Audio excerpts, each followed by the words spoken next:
आज की बैठक का कोई खास उद्देश्य या किसी सोच के साथ नहीं। पार्लियामेंट का सत्र चल रहा है, चुनावी वर्ष है, निरंतरता में बैठकों का दौर अब चलेगा ही।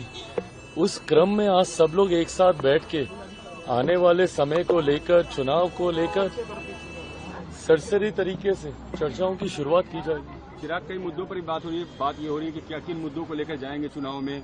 जिस तरीके से विपक्ष और तेजस्वी मुख्यमंत्री को लेकर हमलावर हैं, भी स्ट्रेटजी बनेगी। बिल्कुल तमाम रणनीतियां तय की जाएंगी और जैसे मैंने कहा कि अभी चुनाव आते आते तक बहुत से ऐसे विषय हैं जिस पे बैठ के चर्चाएं होंगी। क्या रणनीति होगी चुनाव में, क्या किस सोच के साथ हम लोग जाएंगे, क्या क्या हमारे पॉइंट्स होंगे, सरकार की उपलब्धियां कैसे जनता के बीच रखी जाएंगी। एंड देन डेफिनेटली जो आप सबके मन में सवाल चलते ही रहते हैं सीट शेयरिंग को लेकर कि किसके खाते में कितनी सीटें, इन तमाम विषयों को लेकर चर्चा होगी। बट आज कोई बहुत ज्यादा महत्वपूर्ण एजेंडा ओरिएंटेड चर्चा हम लोग करने जा रहे हैं। सत्र चल रहा है, तमाम सांसद एनडीए के बिहार से जो आने वाले हैं वो सब सत्र के लिए दिल्ली में ही मौजूद हैं, तो सब एकजुट होकर एक साथ बैठेंगे। जेपी नड्डा भी आज शामिल हो रहे हैं। बिहार की जीत को अगर आप बोलें तो ये मैं दावे के साथ कह सकता हूं कि इस बार एक ऐतिहासिक जीत।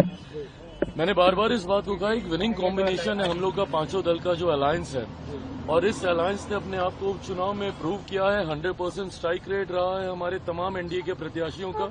जो 4 विधानसभा में उपचुनाव हुए थे वो कहीं न कहीं दर्शाता है इस बात को कि एक बड़ी जीत की ओर हम लोग अग्रसर हो रहे हैं। 225 से ज्यादा सीटें मैं मानता हूं। बिहार में घूम रहा हूं, अलग अलग जिलों में अलग अलग विधानसभाओं में कार्यक्रम हो रहा है। परसों गया में हम लोग की सभा थी, अगर उसकी तस्वीरें आप देखें, जो उत्साह है लोगों के बीच इस गठबंधन को लेकर, एनडीए को लेकर, मैं मानता हूं एक बड़ी जीत की ओर एनडीए अग्रसर हो। कह रहे हैं चिराग?